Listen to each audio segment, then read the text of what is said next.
মৃদু বাতাসে জানালার হালকা গোলাপি পর্দা হেলে দুলে নড়ে চলেছে। সকালের শীতল মনোরম পরিবেশ, রাতের বৃষ্টিতে গাছের পাতাগুলো যেন অনেক বেশি গাঢ় সবুজ বর্ণ ধারণ করেছে। গাছের পাতায় অবশিষ্ট বৃষ্টিকণায় সূর্যের আলো পড়তেই মুক্তান্নে জলজল করে উঠছে। সূর্যের আলো জানালা ভেদ করে অরিত্রিকার রুমে প্রবেশ করছে। ঝিকিমিকি রৌদ্রস্নাত প্রকৃতি মোটেও মন্দ লাগছে না। অরিত্রিকা বিছানায় আধা শোয়া হয়ে বসে আছে, মুখশ্রী শুকনো মলিন। এক রাতে এই মেয়েটিকে জ্বর অনেকটাই কাবু করে ফেলেছে। অতিরিক্ত ঘুমের কারণে চোখ ও মুখ ফুলে গেছে। রাতে ঝড় বৃষ্টি কমে এলে ডাক্তার এসেছিলেন চৌধুরী বাড়িতে। তিনি অরিত্রিকাকে অতিরিক্ত জ্বর ওঠার কারণে ইঞ্জেকশন দিয়েছেন, সাথে আরও কিছু ঔষধ। এতেই অরিত্রিকা ঘুমে বিভোর হয়ে গিয়েছিল। এখনও চোখে ঘুম জড়িয়ে আসছে। কখন রাত পেরিয়ে ভোর হয়েছে বুঝতেই পারেনি। অরিত্রিকা ঘুমে ঢুলু ঢুলু চোখে দেয়ালে টাঙানো ঘড়ির দিকে তাকালো। 9টা 20 বাজে। রাতে স্যুপ খেয়েছে শুধু। খিদেতে পেটে মনে হচ্ছে ইঁদুর দৌড়াচ্ছে। সাথী বেগম অরিত্রিকাকে ডেকে ফ্রেশ হয়ে বিছানায় বসে থাকতে বলেছেন। সে অসুস্থ, একটা দিক ভালো হয়েছে, মায়ের আদর যত্ন ভালোবাসা পাচ্ছে বেশি করে। অরিত্রিকা এক ধ্যানে অফ হোয়াইট দেয়ালে রং তুলে স্বতঃস্ফূর্ত আঁচড়ে আঁকা ফুলগুলোর দিকে তাকিয়ে রইল। দেখতে অসম্ভব সুন্দর লাগছে। তার মনে পড়ে যখন সদ্য কলেজে উঠেছিল, সেই সময় তাদের বাড়ি পুনরায় রং করা হয়। অরিত্রিকা তার বাবাকে বলেছিল নিজের ঘরের দেয়ালে ফুলের পেন্ট করাবে। আজমল সাহেব মেয়ের কথা রাখেন, কিন্তু মেডিকেলে চান্স না পাওয়ায় সবকিছু অন্যরকম হয়ে গেল। অরিত্রিকার সাথে তার বাবা ভালোভাবে কথা বলেন না। অরিত্রিকা মানে তার গাফিলতির কারণে মেডিকেলে চান্স পায়নি ভাবতেই বুক চিরে দীর্ঘশ্বাস বেরিয়ে এলো।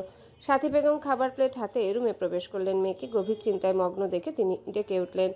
অরিত্রিকা, এত কি ভাবছিস?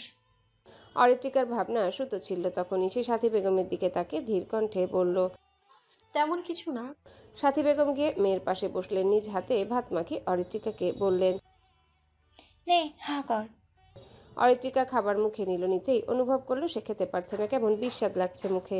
চোখ মুখ কুঁচকে গেল তার। সাথী বেগম অরিত্রিকার মুখশ্রী কুচকানো দেখে বললেন, কি হয়েছে? মা, ভাত খেতে পারছি না, স্বাদ লাগছে না, পানি দাও। সাথী বেগম অরিত্রিকার হাতে পানির গ্লাস এগিয়ে দিলেন। অরিত্রিকা পানি দ্বারা মুখের ভেতর থাকা ভাত গিলে ফেলল। পানিও তেতো লাগছে, মুখ কুচকেই বলল, আমার খেতে ইচ্ছে করছে না, আর নিয়ে যাও খাবার। ওষুধ খেতে হবে, এত অল্প খেলে হবে না। আর একটু খা। অরিত্রিকা মুখ ভার করল। সাথী বেগম দেখলেও ভাত মাখিয়ে অরিত্রিকাকে খাইয়ে দিলেন। 3-4 বার খেয়ে আর খেলো না অরিত্রিকা। সাথী বেগম প্লেটে হাত ধুয়ে ডাক্তারের দেওয়া কয়েক রকমের ঔষধ খোসা ছাড়িয়ে মেয়ের হাতে দিলেন। অরিত্রিকা সবগুলো ঔষধ খেয়ে হাঁপ ছেড়ে বাঁচল যেন। অরিত্রিকা নিজের রুমে কারো উপস্থিতি না দেখে সাথী বেগমকে জিজ্ঞাসা করলো, মা, কাউকে দেখছি না, কোথায় গিয়েছি কি? না, সবাই নিচে আছে। তুই যখন ঘুমোচ্ছিলি সবাই তোকে দেখতে এসেছিল। ইশরা বাসায় চলে গেছে, তোর ফুপা কল করেছিল। সাদাত বাইকে করেই রেখে এসেছে। ওহ। আমি নিচে গিয়ে ইফাকে তোর কাছে পাঠিয়ে দিচ্ছি। একা একা নিশ্চয়ই তোর ভালো লাগবে না। অরিত্রিকার মুখ থমথমে হয়ে গেল। সে থমথমে ভাব বজায় রেখে বলল, ঠিক আছে। সাথী বেগম রুম থেকে বেরিয়ে যাবে এমন সময় অরিত্রিকা মিয়ে যাওয়া কণ্ঠে জিজ্ঞাসা করলো, মা, বাবা আমায় দেখতে এসেছিল? সাথী বেগম থেমে প্রত্যুত্তর করল, উনি তোর বাবা হয়, কোনো শত্রু না। মেয়ে অসুস্থ, তা দেখে বাবা কি চুপ করে বসে থাকতে পারে? রাত থেকে তোর জন্য টেনশন করছে। রাতে অনেকবার এসে দেখে গেছে। অরিত্রিকার মন ভালো হয়ে গেল। সারহান, তোর চোখ এত লাল লাগছে কেন? সারা রাত ঘুমাসনি? সারহান আজ এমপি মহোদয়ের সাথে দেখা করতে ওনার বাড়িতে এসেছে। সাথে আবিরও আছে। আবির সোফায় বসে অনেকক্ষণ যাবৎ খেয়াল করছে সারহানের চোখ টকটকে লাল। এর 2টা কারণ হতে পারে। প্রথমত গঞ্জিকাশির বোন ছাইপাস খাওয়া, দ্বিতীয়ত রাতে ঘুম না হওয়া। প্রথম কারণটা সারহানের ক্ষেত্রে প্রযোজ্য নয়। সে জানে তার বন্ধু যথেষ্ট ভালো এসবের দিক দিয়ে। তাহলে কি দ্বিতীয় কারণ? মনে মনে এই ছোট্ট বিষয় নিয়ে জগা খিচুড়ি পাকাচ্ছে আবির। মাথায় তার অসংখ্য কথা ঘুরছে। সে আর কৌতূহল দমিয়ে না রেখে সারহানকে সরাসরি প্রশ্নই করে ফেলল। সারহান আবিরের কণ্ঠস্বর শুনে ছোট্ট করে উত্তর দিল। আবির যেন সারহানকে জ্বালানোর পথ পেয়ে গেল। মনে মনে অসংখ্য শয়তানি ফোন দিয়ে আঁটল। আবির শয়তানি হাসি দিয়ে বলল, নতুন নতুন গার্লফ্রেন্ড হয়েছে নাকি ভাই?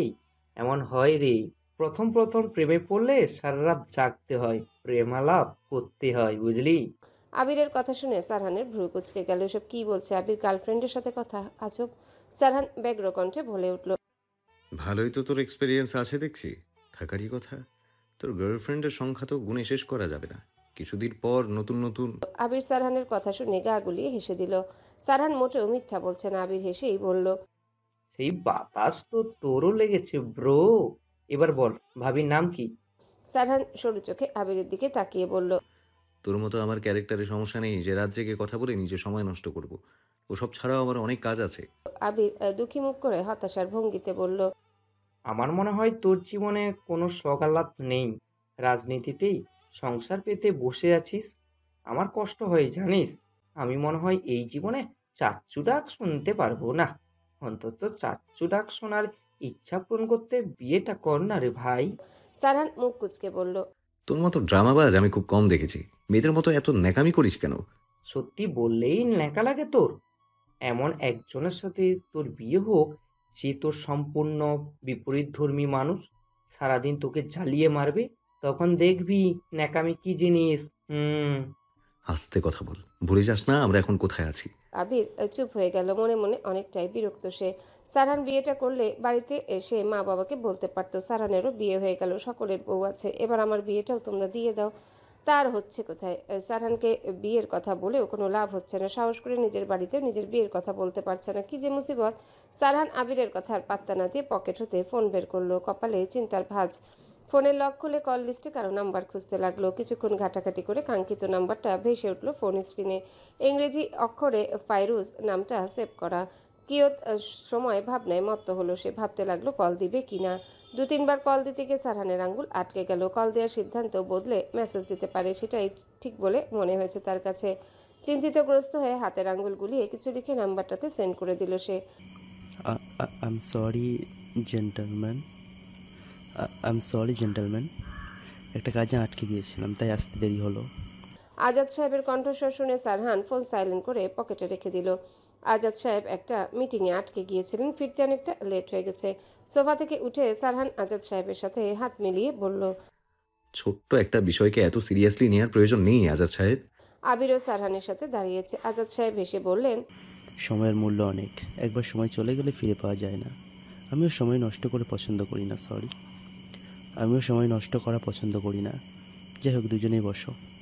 সারহান আবির আবারও বসে পড়ল। আজাদ সাহেব আয়েশি ভঙ্গিতে বসে আবিরকে বললেন, কি খবর আবির? রাজনীতি নিয়ে ব্যস্ত আছো দেখছি, ভালোই প্রচার প্রচারণা করছো দেখলাম। আবির মৃদু হেসে জবাব দিল। অনেকটাই ব্যস্ত। আজাদ সাহেব হেসে বললেন, চালিয়ে যাও, ইলেকশনে আবারও জয়লাভ করতে হবে। অরিত্রিকা গোসল সেরে মাত্রই রুমে এসেছে। তোয়ালে দিয়ে ভেজা চুল মুছে চলেছে দুর্বল হাতে, মুখে কিছুটা বিরক্তির ভাঁজ। কোনো মতে ভেজা চুল মুছে ড্রেসিং টেবিলের আয়নার সামনে দাঁড়ালো। সেখান হতে চিরুনি নিয়ে চুল আঁচড়াতে লাগলো। চুল মুছে তোয়ালে পড়তে বসে সেই চেয়ারে মেলে দিল। এখন বাইরে যেতে ইচ্ছা করছে না। অরিত্রিকার শরীর কিছুটা সুস্থ, এখন জ্বর নেই, তবে শরীরে ব্যথা করছে, দুর্বলও লাগছে। ক্লান্ত ভঙ্গিতে বিছানায় বসে পড়লো। এতটুকু কাজ করতেই হাঁপিয়ে গেছে সে। বিছানায় হেলান দিয়ে তিশাকে কল করার জন্য ফোনটা হাতে নিল। ইশরা চলে গেছে, মনটা ভালো নেই। ইফা থাকলেও কথা বলতে ইচ্ছা করছে না। তিশা আসলে হয়তো মনটা ভালো লাগবে। ফোন হাতে নিয়ে দেখলো ফোন স্ক্রিনে অসংখ্য নোটিফিকেশন জমা হয়েছে। অরিত্রিকা নোটিফিকেশন অল ক্লিয়ার করতে গিয়ে একটা নোটিফিকেশনে তার চোখ আটকে গেল। বক্ষে তখনই মৃদু কম্পন বয়ে গেল। কিছুটা অস্থিরতা অনুভব করলো সে। অবিশ্বাস্য ভঙ্গিতে কয়েকবার পলক ঝাপটালো সে। মেসেজ নোটিফিকেশনে জলজল করে মেসেজদাতার নাম ভেসে উঠেছে। সারহান ভাই নামে সেভ করা নাম্বার থেকে মেসেজ এসেছে। সে মেসেজটা ক্লিক করলো। জ্বর কমেছে? এই ছোট্ট মেসেজ অরিত্রিকার ঠোঁটের কোণে হাসি ফুটালো। কিছুটা উচ্ছ্বসিত হলো। ভেতরে ভেতরে আরেকটা মেসেজও আছে। সে মেসেজটা উৎসাহের সাথে পড়তে লাগলো। খাবার খেয়ে ঠিক মতো ওষুধ খাবি, রেস্ট নিবি। উড়নচণ্ডীর মতো এই অসুস্থ শরীরে লাফিয়ে লাফিয়ে ঘুরবি না। অরিত্রিকা যতটুকু খুশি হয়েছিল তা এক নিমিষে ফাটা বেলুনের ন্যায় চুপসে গেল। সে কি সবসময় এমন লাফিয়ে বেড়ায় নাকি? মাঝে মাঝে একটু শয়তানি করে, তাই বলে উড়নচণ্ডী বলবে? এটা মানা যায় না। বারবার শুধু অপমান, তাই না? এবার থেকে আরও উড়নচণ্ডীপনা করবে, তাও বা যন্ত্রমানবটার সামনে। অরিত্রিকা কিছুটা রেগে মেসেজ লিখলো। আমি আপনার সামনে লাফাবো, নাচবো, গোটা বাড়ি নেচে নেচে বেড়াবো, তাতে আপনার কি? দরকার হলে সারাদিন মঞ্জুলিকার মতো সেজে নৃত্য করবো। তৎক্ষণাৎ আর কোনো মেসেজের রিপ্লাই আসলো না। অরিত্রিকা রেগে থাকলেও তার মন পড়ে রইল ফোনের দিকে। মন বলছে রিপ্লাই আসুক। অনুভূতি আসলেই ছন্ন ছাড়া হয়।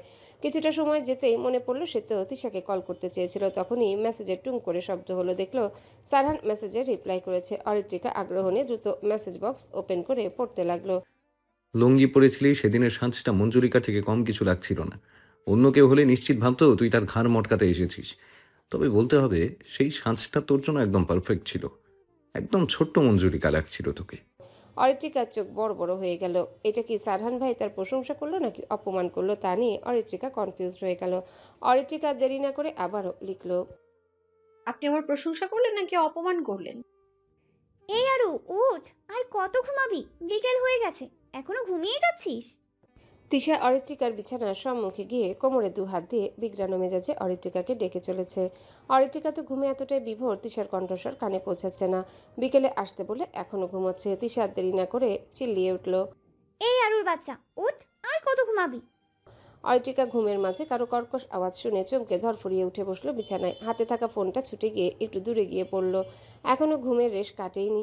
সে ঘুম ঘুম চোখে আশেপাশে পর্যবেক্ষণ করলো কে এইভাবে চিল্লালো। বিছানার পাশে তিশাকে দেখে অরিত্রিকার ভ্রু কুচকে গেল। এই মাইয়া এত তাড়াতাড়ি কই থেকে আইলো? তিশা অরিত্রিকাকে হা করে তাকিয়ে থাকতে দেখে ভাব নিয়ে বলল, আমি দেখতে সুন্দরী এটা আমি জানি, এভাবে তাকিয়ে থাকবি না, আমার নজর লেগে যাবে। অরিত্রিকা তিশার কথা শুনে মুখ বাঁকিয়ে বলল, যে না মিষ্টি কুমড়ার মতো চেহারা আবার বলে সুন্দরী। নিজের চেহারা গিয়ে আয়নায় দেখ আগে। তিশা অরিত্রিকার কথায় পাত্তা না দিয়ে হেসে বলল, আর তুই তো লাউয়ের মতো, এজন্যই তো দুজন বান্ধবী। এবার যা ফ্রেশ হয়ে আয়, এলোমেলো চুল একদম মঞ্জুলিকার মতো লাগছে। অরিত্রিকার তখনই মনে পড়ে গেল সারহানের লেখা মেসেজের কথা। তাকে বলেছিল ছোট্ট মঞ্জুলিকা। বয়স 18 হয়ে গেছে, সে কি এখনো ছোট আছে? নেই তো। কিছুদিন পর 19 বছর হবে। অরিত্রিকা সেসব ভাবনা অসম্পূর্ণ রেখে বিছানায় থেকে নেমে তিশাকে বলল, তুই এত তাড়াতাড়ি কিভাবে আসলি? তিশা বিছানায় বসে অবাক হয়ে বলল, সময় দেখেছিস? 4টা বাজে। এতক্ষণ ঘুমিয়েছি আমি? আমি ভাবলাম হয়তো 2-3 ঘন্টা ঘুমিয়েছি। আগে ফ্রেশ হয়ে আয়, তারপর কথা বলছি। অরিত্রিকা ঢুলতে ঢুলতে ধীর পায়ে ওয়াশরুমে চলে গেল। তিশা নিজের ফোন বের করে স্ক্রল করতে লাগলো। অরিত্রিকা তাকে কল দিয়েছিল আসার জন্য। বেস্টু কল দিয়েছে, সে কি না এসে থাকতে পারে? অরিত্রিকা ওয়াশরুম থেকে বেরিয়ে তিশার পাশে বসলো। তিশা ফোন স্ক্রল করা বন্ধ করে পড়ল, মুখের এই হাল কেন তোর? মনে হচ্ছে 10 বছর ধরে খাওয়া দাওয়া করিসই না। জ্বর এসেছিল রে, এ কারণে শুকিয়ে গেছি একটু। তিশা উদ্গ্রীব হয়ে অরিত্রিকার কপালে হাত দিয়ে দেখলো জ্বর নেই। সে স্বস্তির নিঃশ্বাস নিয়ে বলল, কবে জ্বর এসেছিল? আমায় কেন বলিসনি? কাল রাত থেকে জ্বর, কিন্তু এখন নেই। তিশা সন্দিহান দৃষ্টিতে তাকিয়ে বলল, হঠাৎ জ্বর কেন আসলো? কাল তো বৃষ্টি হয়েছিল, নিশ্চয়ই বৃষ্টিতে ভিজেছিস। অরিত্রিকা মৃদু হেসে বলল, একদম ঠিক, এই জন্যই তো তোকে এত ভালোবাসি। কিভাবে যে আমার মনের খবর বুঝে যাস। তো মন খারাপ করছিলি কেন? আবার কি আঙ্কেল কিছু বলেছে? অরিত্রিকার হাসি বন্ধ হয়ে গেল। কিছুটা উদাসীন ভঙ্গিতে তাকালো তিশার দিকে। তিশা চোখ ছোট ছোট করে তাকিয়ে আছে তার দিকে। অরিত্রিকা ভাবতে লাগলো সারহানের কথাটা বলবে কিনা। কি করে বলবে? তিশা নিশ্চিত সারহান ভাইয়ের বিয়ের কথা শুনে অক্কা পাবে। তার উপর যদি বলা হয় এসে সারহান ভাইকে পছন্দ করে, তাহলে যে কি হবে ভাবতেই ঢোক গিলল অরিত্রিকা। উফ, কোন দিকে যাবে সে? মিথ্যা বললেও তো ধরা খেয়ে যাবে নিশ্চিত। মনে হচ্ছে সবচেয়ে কঠিন পরিস্থিতিতে আজ পড়েছে সে। তিশা অরিত্রিকার দিকে তাকিয়ে নজরদারি করছে। মনে হচ্ছে কোনো বড়সড় কাহিনী ঘটেছে। একটু টেনশন হচ্ছে তার। সে জানে অরিত্রিকার মন খারাপ হলে বৃষ্টিতে ভেজার অভ্যাস আছে, এর আগেও এমন অনেকবার করেছে। তিশা অরিত্রিকার কোনো উত্তর না পেয়ে বিরক্তি নিয়ে বলল, এমন মুখে কুলু পেটে বসে আছিস কেন বল? অরিত্রিকা আমতা আমতা করে বলল, তেমন কিছু হয়নি, বৃষ্টিতে ভিজতে ইচ্ছে করছিল তাই ভিজেছি। সত্যি বলছিস তো? তিশার সন্দিহানি কণ্ঠস্বর। অরিত্রিকার ইশরা আর তিশাকে পুলিশ মনে হয় দুজনে একই ধাঁচের। এই যে দুইজনই প্রশ্ন করা শুরু করে দেয়। সত্যি বলছি। নিচে দেখলাম সবাই বসে আছে, নতুন কয়েকজনকেও দেখলাম। তারা কারা? মামি, মামাতো বোন আর ভাই, তারা 2 দিন আগে এসেছে আমাদের বাড়িতে। তিশা স্বাভাবিকভাবেই বলল, ও, দেখলাম বিয়ে নিয়ে আলোচনা হচ্ছিল। তোর বিয়ে ওই গাধা নিশানের সাথে আবারও দেওয়ার কথা ভাবছে নাকি? অরিত্রিকার মন খারাপ হয়ে গেল। আবারও বিয়ের কাহিনী শুরু হয়ে গেছে। সারহান ভাই কি তবে বিয়েটা করে নিবে? ভাবতেই মন বিষণ্ণ হলো। তবে তা বাহিরে প্রকাশ করলো স্বাভাবিক রইল। কেঁদে ঘরের কোণে পড়ে থাকলে তো সবাই তাকে সন্দেহ করবে। সে চায় না এসব নিয়ে বাড়িতে কোনো কাহিনী হোক। নিজেকে দুর্বল হতে দেওয়া যাবে না, স্ট্রং হতে হবে। ভাগ্যে যা লেখা আছে তা তো হবেই। সে তিশাকে বলল, সারহান ভাইয়ের বিয়ের কথা চলছে। তিশা এতক্ষণ স্বাভাবিকভাবে থাকলেও সারহানের বিয়ের কথা শুনে চিল্লিয়ে উঠল, এসব কি বলিস? এটা কিভাবে সম্ভব? যা শুনেছিস তাই বলেছি। আমি বিশ্বাস করি না। এটা কি হয়ে গেল? আমায় ছাড়া উনি অন্য কাউকে বিয়ে করতে পারেন না? আমায় ভাবে ঠকাতে পারে না? আমি কি নিয়ে বাঁচবো রে? তিশার দুঃখী মুখ করে হাত পা ছুঁড়ে নাটকীয় ভঙ্গিতে আহাজারি করতে দেখে অরিত্রিকার রাগ লাগলো। এই মেয়ে এত নাটক করে কিভাবে? সেও তো দুঃখে ভেসে যাচ্ছে, তাও তেমন নাটক করেনি। অরিত্রিকা খিচে যাওয়া মেজাজে বলল, এমন করে আহাজারি করছিস, মনে হচ্ছে সারওয়ান ভাই তোকে ধোকা দিয়েছে। 10 বছর রিলেশন করেছে তোর সাথে। আমার সামনে আমার নাটক করবি না একদম, নাহলে খালে চুবিয়ে রেখে আসবো। তিশা অরিত্রিকার কথা শুনে থেমে গেল, মুখ ভার করে বলল, আমার ক্রাশ বিয়ে করছে, আমি কিভাবে চুপ থাকবো? চিঠি দিয়েছিলাম, রাজি হলে বিয়ে হয়ে যেত আমাদের। আর উনি কি করলেন? আমি পাত্তা দিলেন না। কাজ নেই তো ওনার মতো, ওনার তোর মতো মিষ্টি কুমড়াকে বিয়ে করবে। আমারই তুই অপমান করলি। অরিত্রিকা রুম থেকে বেরিয়ে যেতে যেতে বলে, অবশ্যই, নিচে গেলে চল, না গেলে বসে থাক, আমি গেলাম। তিশা অরিত্রিকার পেছনে দৌড়াতে দৌড়াতে বলল, আরে আমিও আসছি, থাম। চৌধুরী বাড়ির ডাইনিং রুমে সোফায় বসে আছেন আজমল সাহেব, আরশাদ সাহেব, সাথী বেগম, তানিয়া বেগম, মিতা বেগম আর আফ্রিদি। আলোচনা চলছে বিয়ে নিয়ে। আরশাদ সাহেব চিন্তিত ভঙ্গিতে তানিয়া বেগমকে বললেন, তুমি যে ইফার সাথে শারহানের বিয়ের কথা বলছো, শারহানের থেকে মতামত জানতে চেয়েছো? তানিয়া বেগম আরশাদ সাহেবের কথা শুনে বললেন, শারহানের সাথে এসব নিয়ে কথা হয়নি। ভেবেছিলাম রাতে কথা বলবো, কিন্তু তার হলো কই। অরিত্রিকার জ্বর এসেছিল, তাই আর বলা হয়নি। তোমায় বললাম কারণ তুমি শারহানকে বিয়ের কথা বলবে। আরশাদ সাহেব কপাল টান টান করে বলল, আমাকেই পাও সবসময় ফাঁসানোর জন্য? তুমি তো তোমার ছেলেকে চেনো। এতদিন বিয়ের কথা বলেছ, এক পা কি লাগিয়েছে সেদিকে? শুধু ইলেকশনের দোহাই দিয়ে পিছিয়ে যাচ্ছে। আমি এসবের ভেতর নেই। তোমার ছেলেকে তুমি কিভাবে বোঝাবে সেটা তোমার ব্যাপার, এর ভেতরে আমায় টানবে না। তানিয়া বেগম একটু মেকি রাগ দেখিয়ে বললেন। আজমল সাহেব দুজনকে চুপ করাতে বললেন, এখন আমার ছেলে হয়ে গেল, তাই না? এবার বুঝেছি আমার ছেলেটা একদম তোমার মতো হয়েছে। তুমি ওকে তোমার মতো বানিয়েছ। আমি হয় তোমার সংসার করে যাচ্ছি, আর কেউ হলে সংসার ছেড়ে পালাতো। আরশাদ সাহেব আর তানিয়া বেগম চুপ করে গেলেন। আহা, ভাই ভাবি, আপনারা কি শুরু করলেন? চুপ করুন। তানিয়া বেগম কটমট দৃষ্টিতে তাকিয়ে আছে আরশাদ সাহেবের দিকে। মিতা বেগম, আফ্রিদি, সাথী বেগম মিটিমিটি হাসছেন। আজমল সাহেব পরিস্থিতি বুঝে বললেন, আমি তো ভাবলাম শারহান সবকিছু জানে। যাই হোক, আমার মনে হয় শারহানকে সবকিছু জানিয়ে ওর মতামতটা আগে নেওয়া জরুরি। যথেষ্ট বড় হয়েছে, নিজের ডিসিশন নিজে নিক। সাথী বেগমও সহমত প্রকাশ করে বললেন। আমারও তাই মনে হয়। আফ্রিদি চুপচাপ বসে আছে, মাথায় ঘুরছে নানান রকমের চিন্তা। আফ্রিদি জানে সারহান ছেলে হিসেবে একদম পারফেক্ট, যেমন ব্যক্তিত্ব তেমন আচরণ, সকলের সাথে ওঠা বসা আছে। কিন্তু সারহানের সাথে যে ইফার বিয়ের কথা চলছে সে আজ সকালে জেনেছে। সারহান পারফেক্ট থাকলেও একটা দিক আফ্রিদির ভালো লাগেনি, সারহান রাজনীতি করে। রাজনীতি যারা করে তাদের শত্রুর অভাব নেই, চিপাচাপায় অজ্ঞাত অনেক শত্রু থাকে, এমনকি লাইফ রিস্কও থাকে।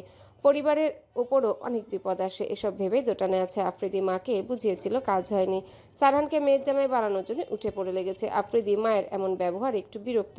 মিতা বেগম সেদিন ছাদে তানিয়া বেগমকে কোনো উত্তর দেননি, শুধু বলেছিলেন পরে সিদ্ধান্ত জানাবেন। ছাদ থেকে নেমে এসে ইফার থেকে জানতে চেয়েছিলেন, সারহানকে বিয়ে করতে কোনো সমস্যা আছে নাকি? ইফা তার মাকে জানিয়েছিল বিয়েতে তার কোনো সমস্যা নেই। মেয়ের পছন্দ জেনেই তিনি তানিয়া বেগমকে হ্যাঁ বলেন, কিন্তু সারহানের সাথে এই বিষয়ে কোনো কথা না হয় কিছুটা চিন্তিত তিনি।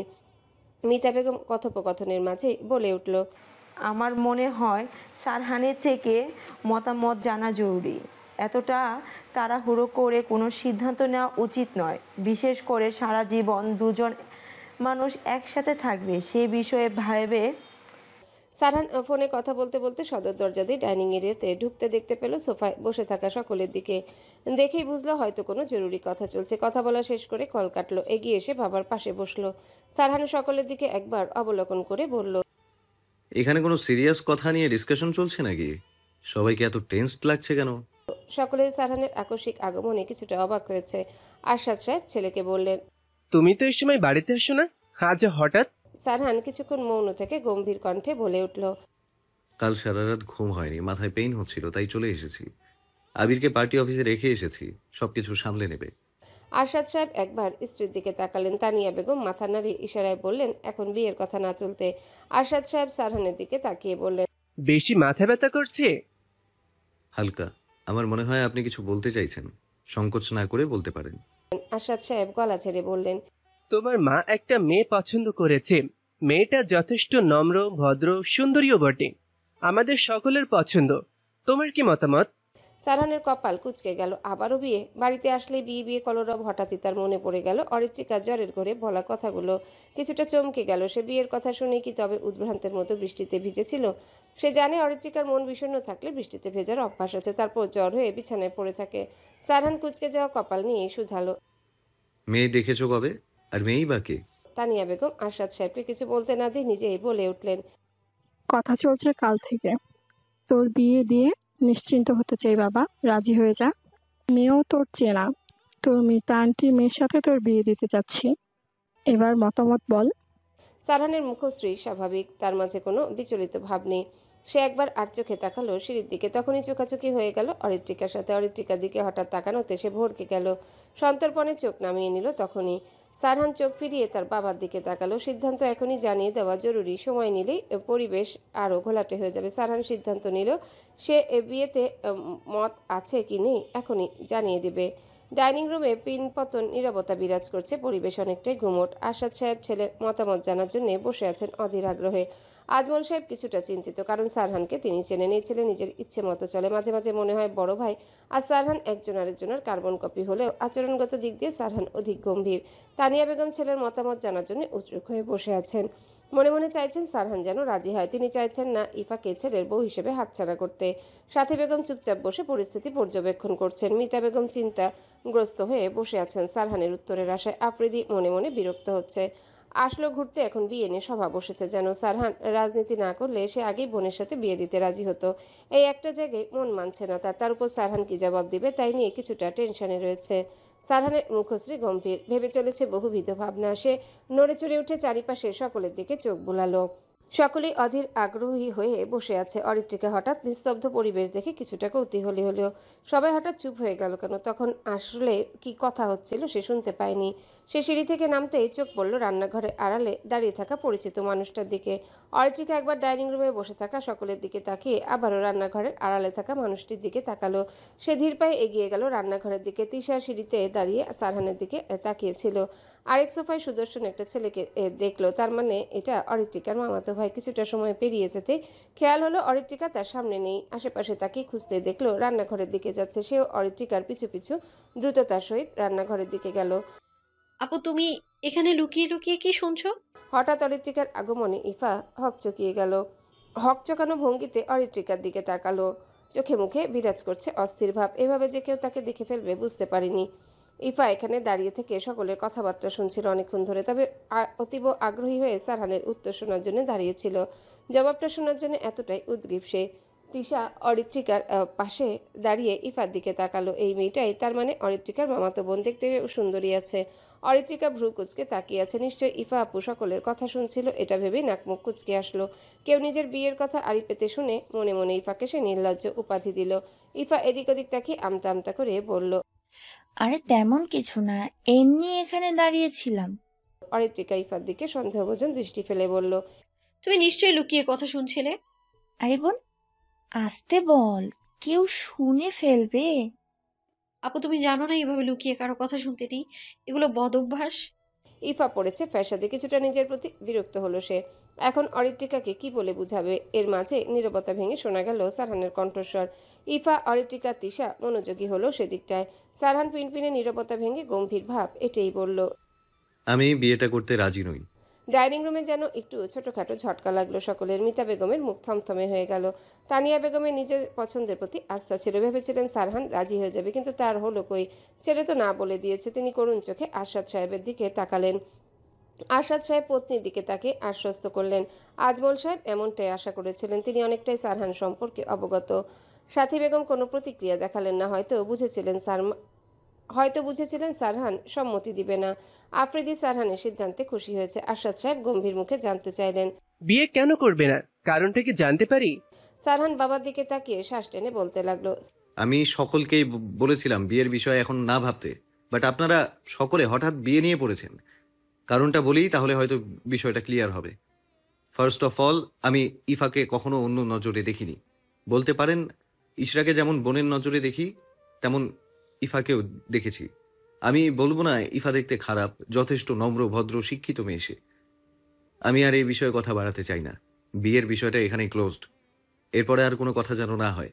সারহান আর এক মুহূর্ত সেখানে বসলো না, পা বাড়িয়ে চললো নিজ রুমে। সিঁড়িতে পা রেখে রান্নাঘরের দিকে তাকালো একবার। ইফার চোখ বেয়ে টপটপিয়ে পড়ছে অশ্রু। সে করুণ চোখে সারহানের দিকে তাকিয়ে আছে। ইফা নিজেকে শান্ত রাখতে পারছে না। অরিত্রিকা অবিশ্বাস্য চোখে সারহানের দিকে তাকিয়ে আছে। সারহান চোখ ফিরিয়ে নিজ রুমের উদ্দেশ্যে পা বাড়ালো। ইফা অনুভূতিহীন হয়ে গেছে, কেমন অসহ্য লাগছে সবকিছু। সে তো সারহানকে পছন্দ করত, অনেক ভালো লাগতো। মিতা বেগম যখন সারহানের সাথে বিয়ে নিয়ে মতামত জানতে চাইছিলেন, তখন সে খুশি মনে রাজি হয়ে গেছিল। ভেবেছিল পছন্দের মানুষকে জীবনসঙ্গী হিসেবে পাবে। এই নিয়ে অনেক উত্তেজিত হয়েছিল সে, কিন্তু এক নিমিষে স্বপ্নগুলো ঘুরিয়ে গেল। জীবন থেকে ভালো লাগার মানুষটি হারিয়ে গেল। ইফা আর সেখানে দাঁড়িয়ে থাকতে পারল না। কাঁদতে কাঁদতে দৌড়ে চলে গেল দোতলায় অরিত্রিকার রুমের দিকে। অরিত্রিকা স্তম্ভিত নয়নে সারহানের চলে যাওয়া দেখলো। এখনও তার বিশ্বাস হচ্ছে না। যা শুনেছে মনে হচ্ছে ভুল শুনেছে। সারহান যে এমন একটা সিদ্ধান্ত নিয়েছে তাতে যেন এখনো বিস্ময়ের ভাব কাটছেই না। অরিত্রিকার মনে হচ্ছে সে স্বপ্ন দেখছে। ইফার কান্নারত অবস্থায় দৌড়ে যেতে দেখে অরিত্রিকার হুঁশ ফেলল। এতক্ষণ খুশি থাকলো ইফাকে দেখে তার খারাপ লাগছে। তারও খারাপ লেগেছিল যখন শুনেছিল ইফা আপুর সাথে সারহান ভাইয়ের বিয়ে। এক মুহূর্তে অবচেতন মন মেনে নিয়েছিল হয়তো আর সে সারহানকে পাবে না, বিয়েটা বোধহয় হয়ে যাবে। প্রথম ভালো লাগার মানুষের সাথে অন্য কাউকে সহ্য হয় না। এখন একটু হলে উপলব্ধি করতে পারছে ইফার কষ্ট। অরিত্রিকাকে চুপ করে দাঁড়িয়ে থাকতে দেখে তিশা ফিসফিসিয়ে বলল, এইসব কি হচ্ছে রে? কিছুই বুঝতেছি না আমি। অরিত্রিকা মুখ গোমরা করে বলল, আমিও তো বুঝলাম না কি হলো। ভেবেছিলাম সারহান ভাই রাজি, তাই পরিবারের মধ্যে বিয়ে নিয়ে আলোচনা করছে। এখন দেখি হবু বর সাহেবই রাজি নয়। তিশা আফসোস করে বলল, আমি তো রাজি আছি, বিয়েটা আমাকে করলেই তো হয়। জানি জীবনেও বিয়ে করবে না আমায়, হার্টলেস মানুষ একটা। অরিত্রিকা মুখ বেঁকিয়ে বলল, ঢং। তোর খারাপ লাগছে না? কেন? তোর মামাতো বোনের সাথে বিয়েটা হচ্ছে না এই কারণে? অরিত্রিকার ভালো লাগলেও কোথাও একটু খারাপ লাগা কাজ করছে। সে উত্তর দিল, লাগছে তো। সারহান রুমে এসে শার্ট খুলে বিছানায় ছুঁড়ে মারল। পকেট হতে ফোন আর ওয়ালেট বের করে স্টাডি টেবিলে রেখে বিরক্তি ভঙ্গিতে আলমারি থেকে তোয়ালে আর ট্রাউজার নিয়ে ওয়াশরুমে প্রবেশ করলো। দরজা লাগিয়ে জামা কাপড় রেখে শাওয়ার অন করে দিল। তখনই মাথা খারাপ হয়ে যাচ্ছে তার। এত ঝামেলা কেন চারিদিকে? একদিকে রাজনীতি, আরেকদিকে পারিবারিক সমস্যা। ওপর থেকে বৃষ্টির ন্যায় শীতল পানির ধারা সারহানের পুরুষালী দেহ ছুঁয়ে যাচ্ছে। কপালে কৃষ্ণবর্ণীয় চুলগুলো এলোমেলোভাবে চুল ছুঁয়েছে। দুহাতে চুলগুলো ঠেলে দিল পেছনে। হঠাৎ কি মনে করে ওয়াশরুমের আয়নার দিকে তাকালো সারহান। তাকাতেই দেখলো লাল হয়ে থাকা চোখগুলো। তীক্ষ্ণ দৃষ্টিতে অবলোকন করলো নিজ মুখ। তার কেমন অদ্ভুত অনুভূতি হচ্ছে। কখনো সে কোনো মেয়ের জন্য রাতে না ঘুমিয়ে থাকেনি, অথচ অরিত্রিকার কিছু কথা যেন তার ঘুমকে কাবু করে ফেলেছে। ঘুম যেন কোথাও হারিয়ে গেছে। আজ সারাদিন কেটেছে চিন্তিত ভাব নিয়ে। অরিত্রিকা জ্বরের ঘরে সত্যি বললেও এখন হয়তো সেগুলো মনে থাকবে না। সারহান দীর্ঘশ্বাস ফেলল। নিচ থেকে আসার সময় ইফাকে দেখেছিল সে। সারহান ইফা সম্পর্কে অবগত এবং ইফার ফিলিংস সম্পর্কেও জানে।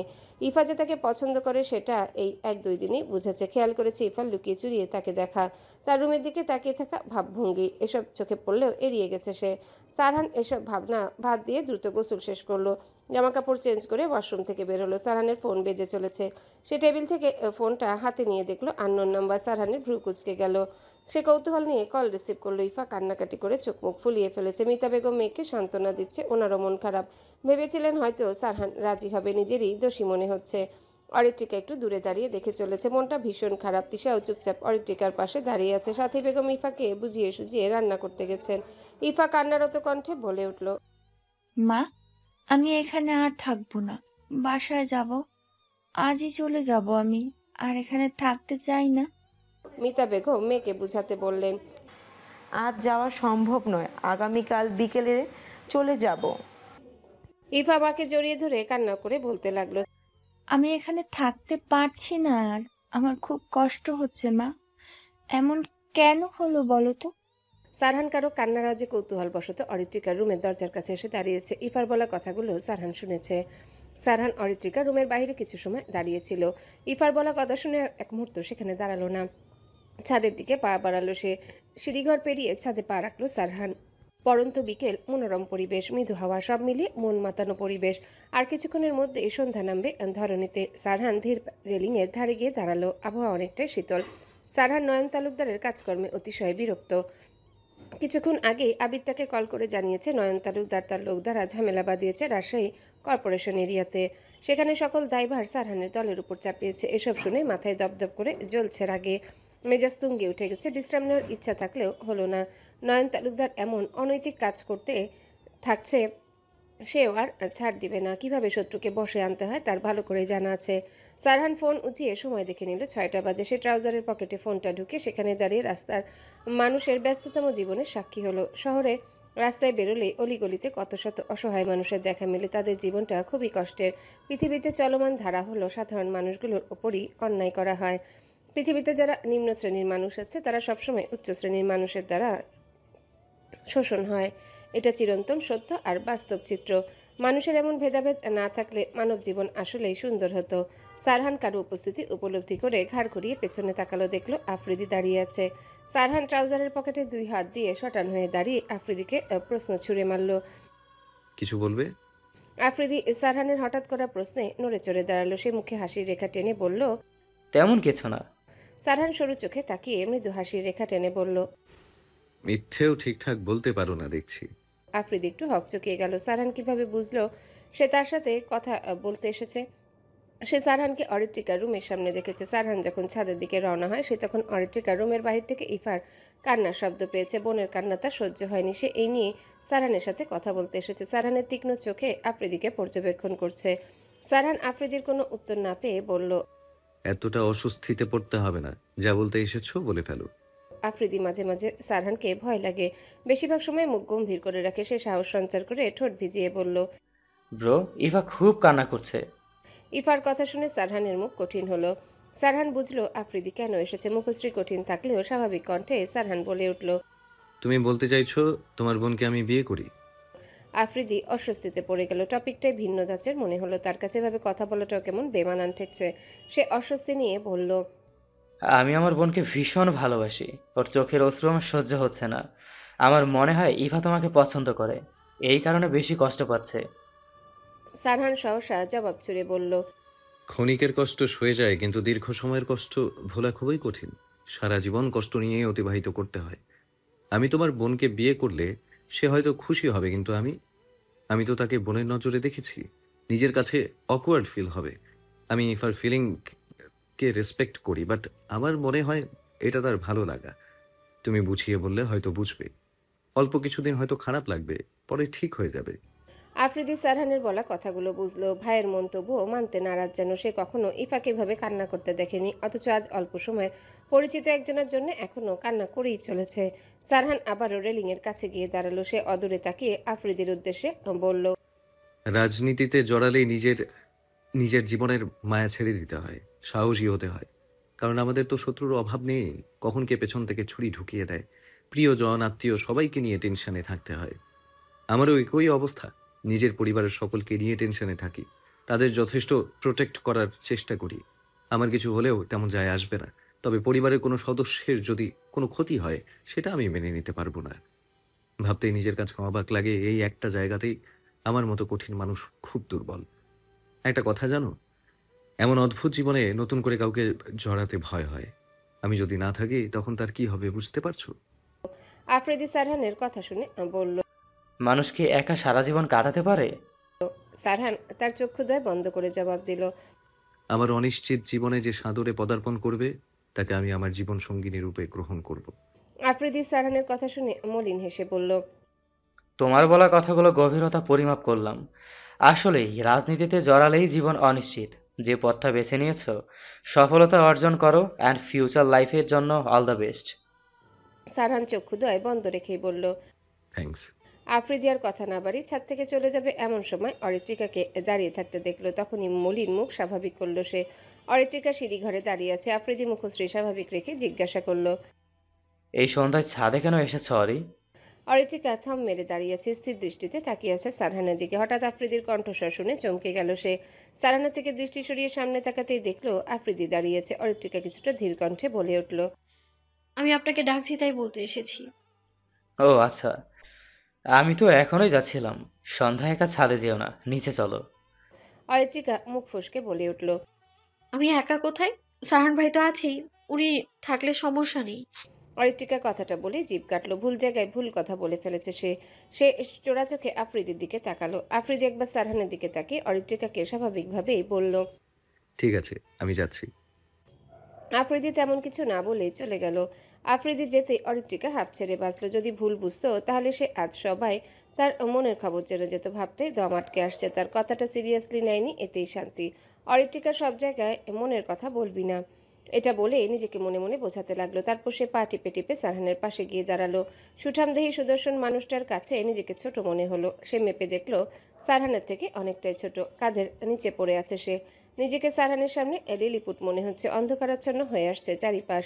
অরিত্রিকা আর চোখে অবলোকন করলো সারহানের মুখ। দেখলো মুখটা গম্ভীর। সে অনেকক্ষণ আগেই ছাদে এসেছে। আফ্রিদি আর সারহানের সকল কথা শুনেছে।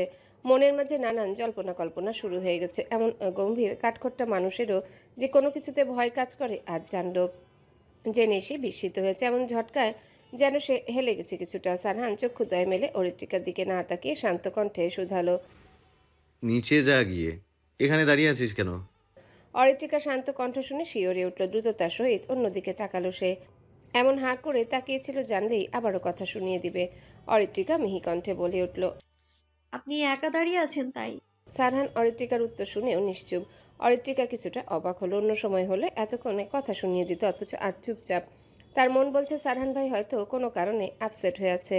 অরিত্রিকা আবারও তাকালো সারহানের দিকে। সুমিষ্ট স্বরে ডেকে বলল, সারহান ভাই, আপনার কি আজ মন খারাপ? সারহান এবার অরিত্রিকার দিকে শান্ত দৃষ্টি ফেলে তাকালো। কিছুটা নড়বড়ে অনুভূতি তার, তবুও শান্ত সে। সারহান বলল, এমনটা কেন মনে হলো তোর? অরিত্রিকা ঠোঁট উল্টে বলল, মনে হলো তাই বললাম। সারহান তা শুনে বলল, মন খারাপ নয়। আপনি কি ইফা আপুর জন্য খারাপ লাগছে আপনার?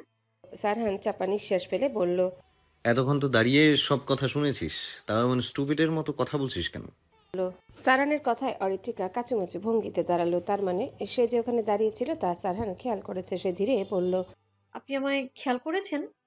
অরিত্রিকা যখন ছাদে এসেছে তখনই সারহান খেয়াল করেছে। অরিত্রিকার প্রশ্নে জবাব না দিয়ে বলল, জ্বর আছে এখনো? না, নেই। তাও ভালো। জ্বরের ঘরে তো গোপন কথা উগড়ে দিচ্ছিলি কাল রাতে। এত সব গোপন কথা নিয়ে ঘুমাস কি করে? অরিত্রিকা হকচকিয়ে গেল, কিছুটা ভয় পেয়ে গেল। কোনো গোপন কথা বলে দিয়েছে সে? পেটে তো অনেক কথাই চেপে রেখেছিল, এখন কি হবে? কি করবে সে? অরিত্রিকার মুখশ্রী কাদো কাদো হয়ে গেল। করুণ চোখে তাকালো সারহানের দিকে। তাকে মিয়ে যাওয়া কণ্ঠে বলল, কোন কথার বলছেন সারহান ভাই?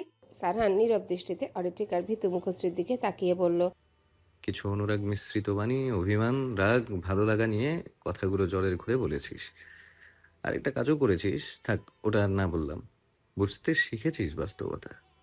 কোনো ভুল কিছু করে বসিস না যার কারণে তুই সকলের কাছে খারাপ হয়ে যাস। অরিত্রিকা একটু দমে গেল।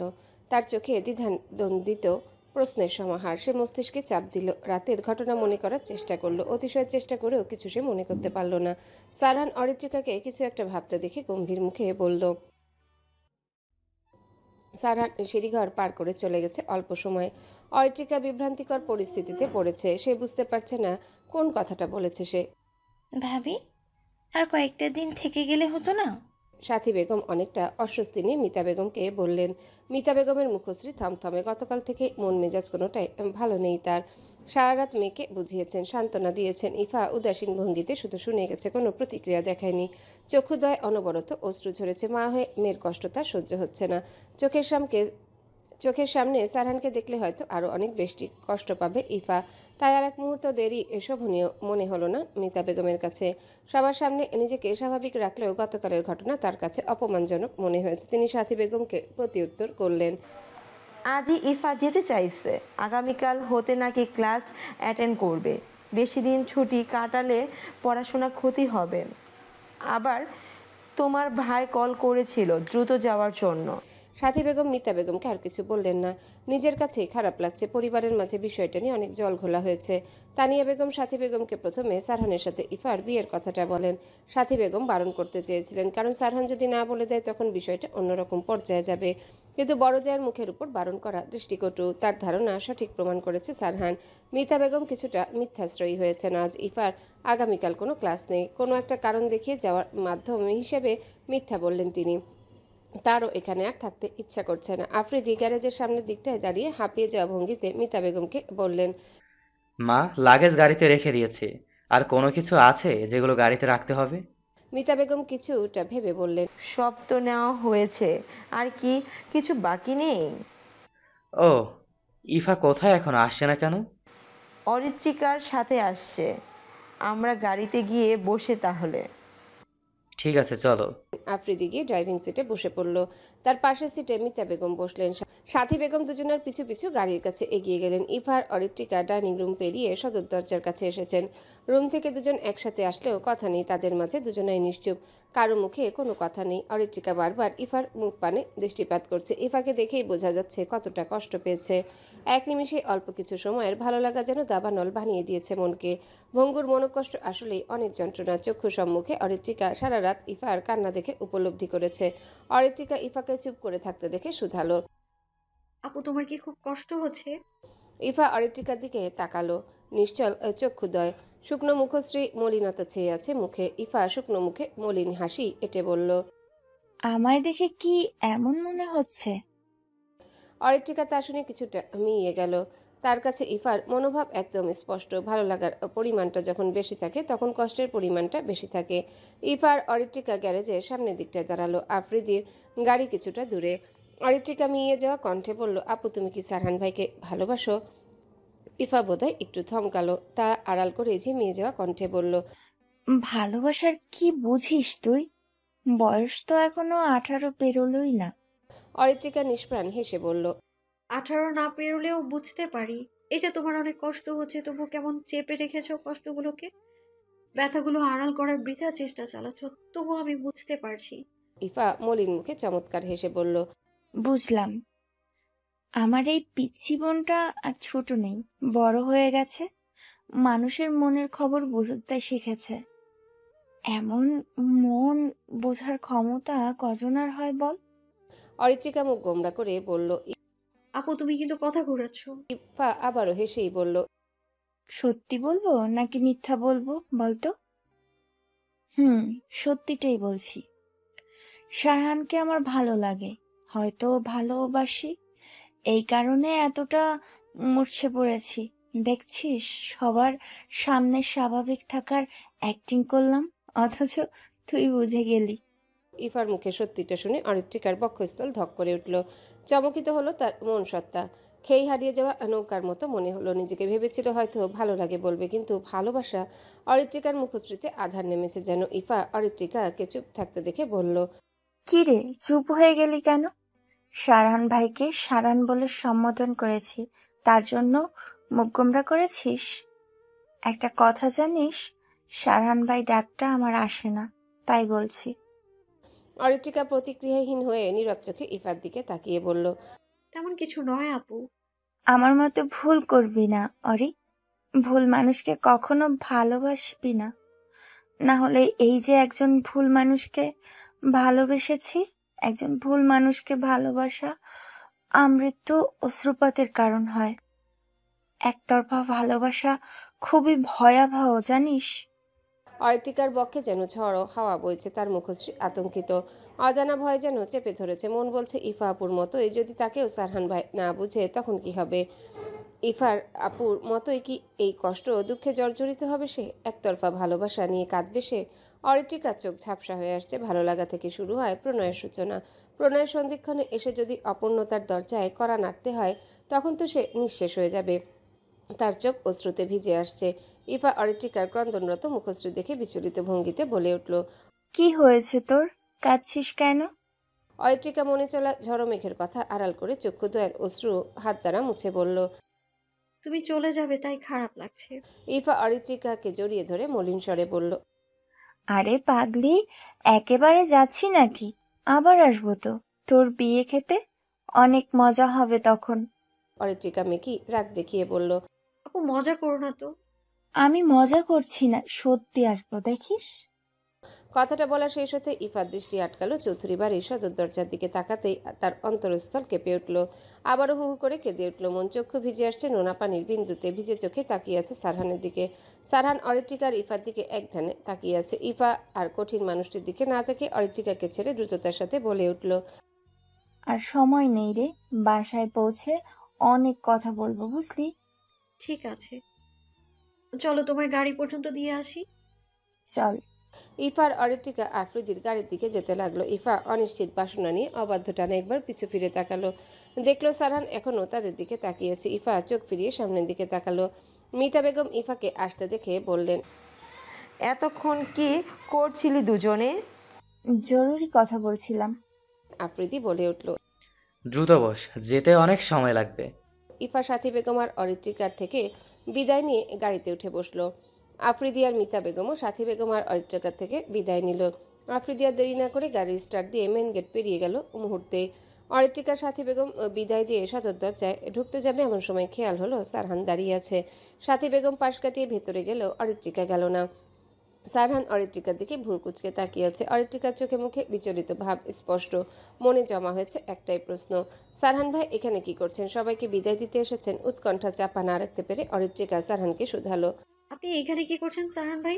সারহান একটু নড়ে চড়ে উঠল। অরিত্রিকার কথায় পাত্তা না দিয়ে সরু দৃষ্টিতে অরিত্রিকার দিকে তাকিয়ে জিজ্ঞাসা করলো। কেঁদেছিস কেন? অরিত্রিকার মনে হালকা ভালো লাগার দোলা দিল। সারহান ভাই তার মুখশ্রী খেয়াল করেছে, তার ওষ্ঠের কোণে বিরাজ করছে মৃদু হাসির রেখা। মনটা নিমিষেই ফুরফুরে হয়ে গেল তার। ভালো লাগার প্রজাপতি যেন উঠছে মন আকাশে। অরিত্রিকা উচ্ছ্বসিত ভাব অপ্রকাশিত রেখে বলল, ইফাপু চলে গেল তাই? সারহান কিছুটা সময় চুপ থেকে সরাসরি প্রশ্ন করলো, তোর কি মনে হয় আমি মায়ের কথা মতো বিয়েটা না করে ভুল করেছি? অরিত্রিকা আন্দাজ করলো কেন সারহান এমন প্রশ্ন করেছে। সকাল হতেই তানিয়া বেগম রুম থেকে বাহিরে বের হননি। আরশাদ সাহেবও গম্ভীর হয়ে আছেন, কারোর সাথে তেমন কথা বলছে না। সাথী বেগমও চুপচাপ নিরপেক্ষ ভূমিকা পালন করছে। আজমল সাহেব দুই একটা কথা বলেছেন। সাদাত আর অরিত্রিকা সকাল হতে সব শুধু পর্যবেক্ষণ করছে। বাড়ির পরিবেশ অস্বাভাবিক। অরিত্রিকা শান্ত কণ্ঠে বড়দের ন্যায় সারহানের প্রশ্নের জবাব দিল, আপনি আমার থেকে বয়সে অনেকটাই বড়। আমার থেকে আপনার বোঝার ক্ষমতা অনেক বেশি, জীবন সম্পর্কেও ধারণা বেশি। বিয়েটা আপনার একান্তই ব্যক্তিগত ব্যাপার। ইফাপুকে কেন বিয়ে করলেন না তা অস্পষ্ট থাকলেও কিছুটা অবগত আমি। আপনি না করেছেন হয়তো আবার আরো কোনো কারণ আছে। যাই হোক, আমার দৃষ্টিকোণ থেকে ভুল বা সঠিক কোনোটাই আমি বলবো না। আপনার যা ভালো মনে হয়েছে আপনি তাই করেছেন। একটা কথা কি জানেন, আমি ইফাপুর চোখে আপনার জন্য ভালো লাগার থেকে বেশি ভালোবাসা দেখেছি। আপনি তবুও তাকে রিজেক্ট করেছেন। এখন এইসব ভেবে আর লাভ নেই। আমার মনে হয় বড় মার রাগ ভাঙানো জরুরি আপনার। সকাল থেকে তো আমাদের সাথে কথাই বলছে না। সারহান অরিত্রিকার বলা কথাগুলো শুনে গাম্ভীর্য ভাব নিয়ে বলল, আমার মনে হয় তোর মোটিভেশনাল বক্তা হওয়া উচিত। কেন? জানতে চাইলাম একটা কথা, আর তুই বললি কি করা উচিত আমার।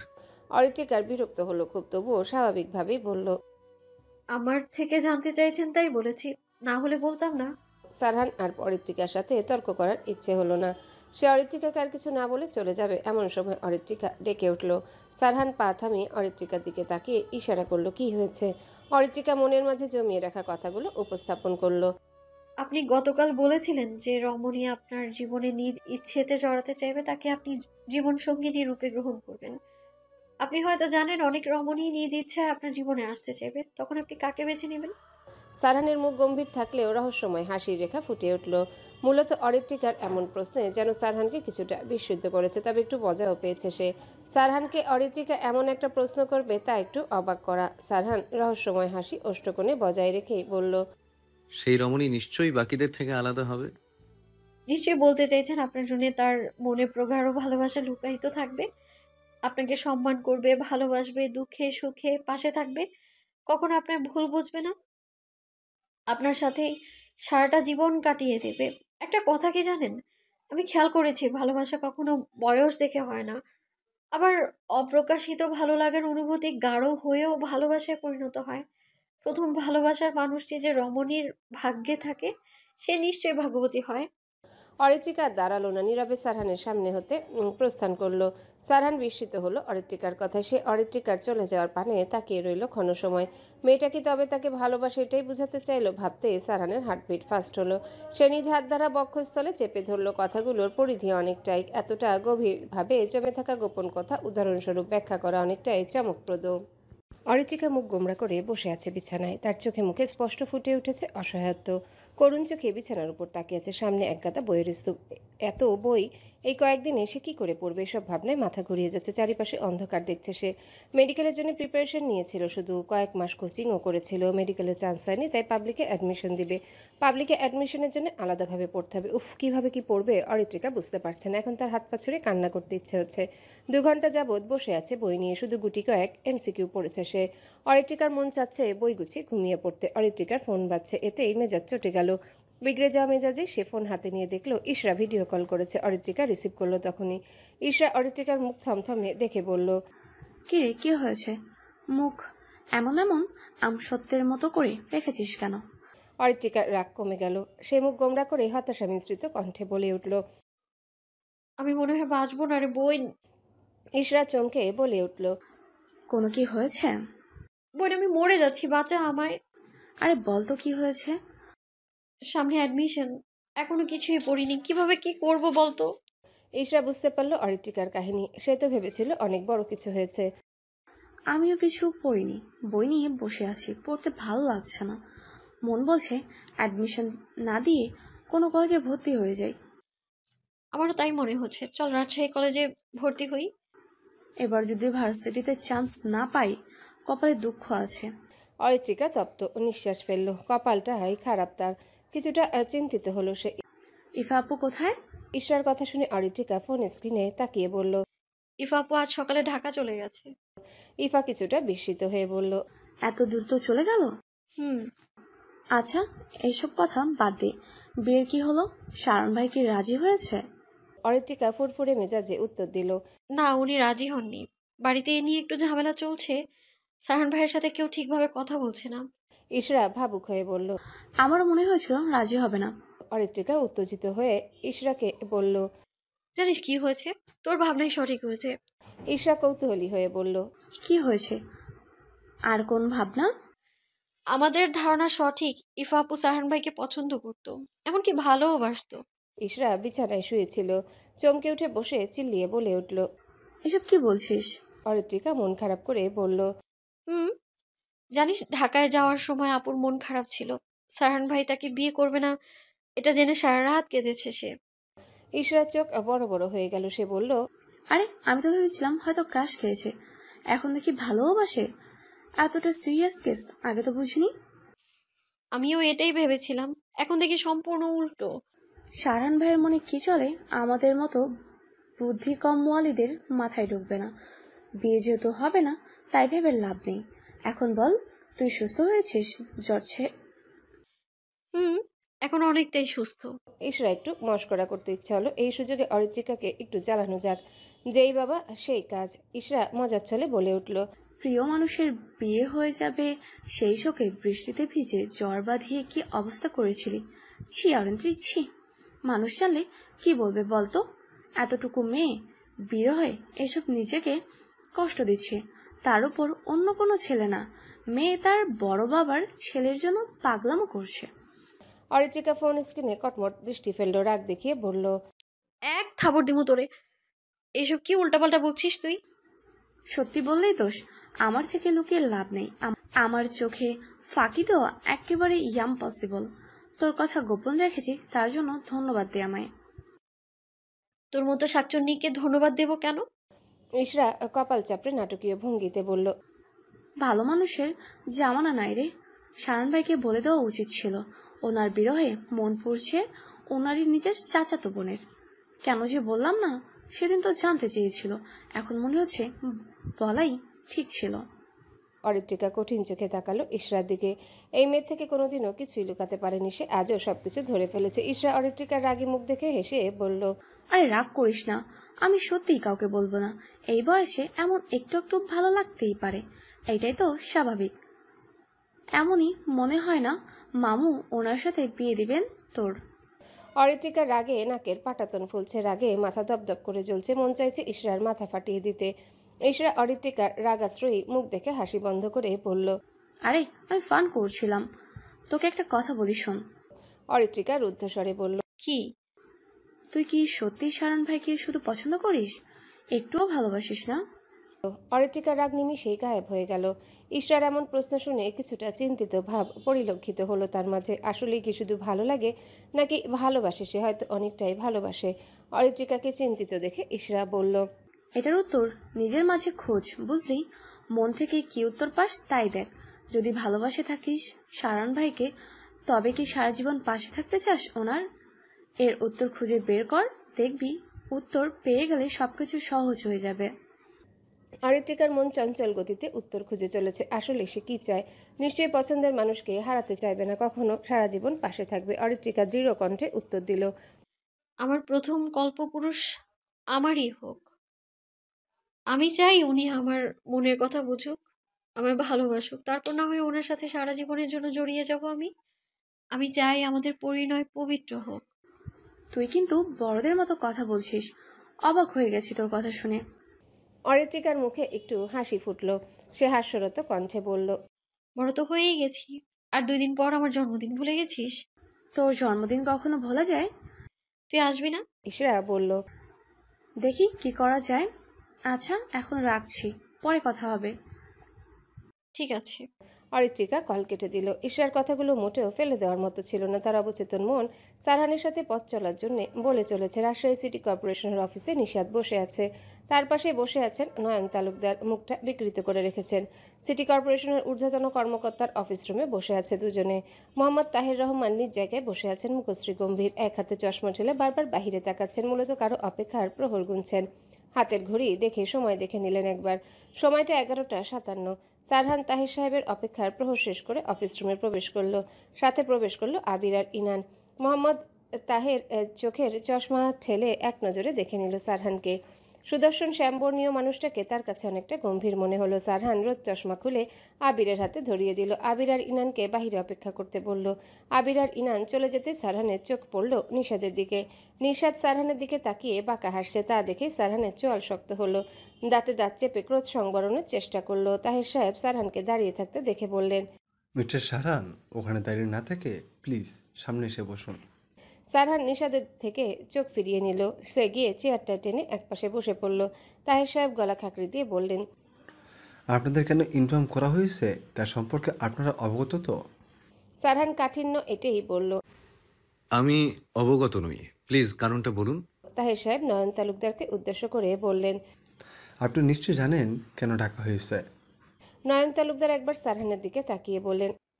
সারহান তীক্ষ্ণ দৃষ্টিতে সবকিছু অবলোকন করে বুঝলো হয়তো সিটি কর্পোরেশনের সামনে যে ঝামেলা হয়েছিল তার জন্য ডাকা হয়েছে। নয়ন তালুকদার নিজের লোক লাগিয়ে এমন বিশৃঙ্খলা সৃষ্টি করেছেন তার খবর আবির তাকে দিয়েছে। মোহাম্মদ তাহের বললেন, একদিন আগে সিটি কর্পোরেশনের সামনে একটা ঝামেলা হয়েছিল, তা তো সকলে জানা। পাবলিক প্লেসে ঝামেলা করাটা বেমানান।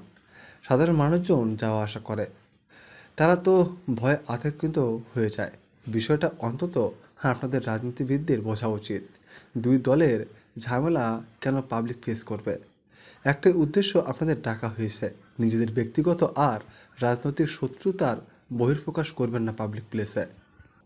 সারহান চুপচাপ শুনল শুধু। নয়ন তালুকদার সারহানের নিশ্চুপতার সুযোগ নিয়ে বললেন, আমার দলের কেউ এসব ঝামেলায় যুক্ত নয়, এগুলো সব বিরোধী দলের লোক করেছে।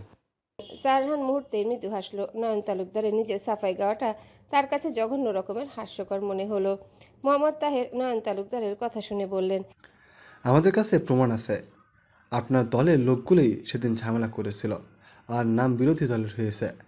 আপনাদের এমন আগ্রাসী কর্মের কারণে 2 জন হসপিটালে অ্যাডমিট আছে। আশা করছি পরবর্তীতে এসব ঘটনা রিপিট হবে না।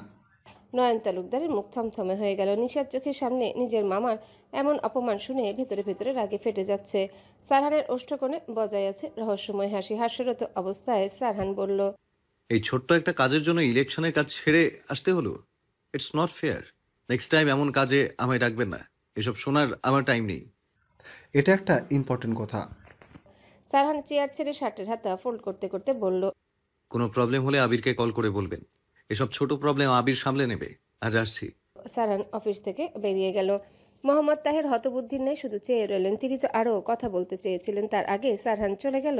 সবই কপাল, কোথাও সম্মান নেই। সারহান পার্কিং প্লেসে এসে দেখলো ইনান গাড়ি স্টার্ট দিয়েছে। গাড়ির দরজা খুলতেই বসতে যাবে এমন সময় নিশাদের কণ্ঠস্বর শুনতে পেল।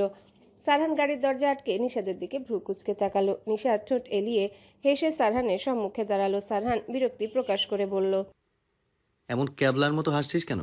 এখানে কি কোনো দাঁতের অ্যাড দিতে বলা হয়েছে? নিশাদের হাসি থেমে গেল সহসা। হাসি থামিয়ে রাগান্বিত হয়ে সারহানের দিকে তাকালো। সারহান তা দেখে ব্যস্ততা দেখিয়ে বলল, কি বলবি বল, আমার অনেক কাজ আছে। নিশাদ শয়তানি হাসি চলিয়ে বলল, আসলে তোকে দেখে একটা কথা মনে পড়লো, তাই সেটা জানতে থামতে বলেছি। কি? আমার হবু বউয়ের খবর জানতে।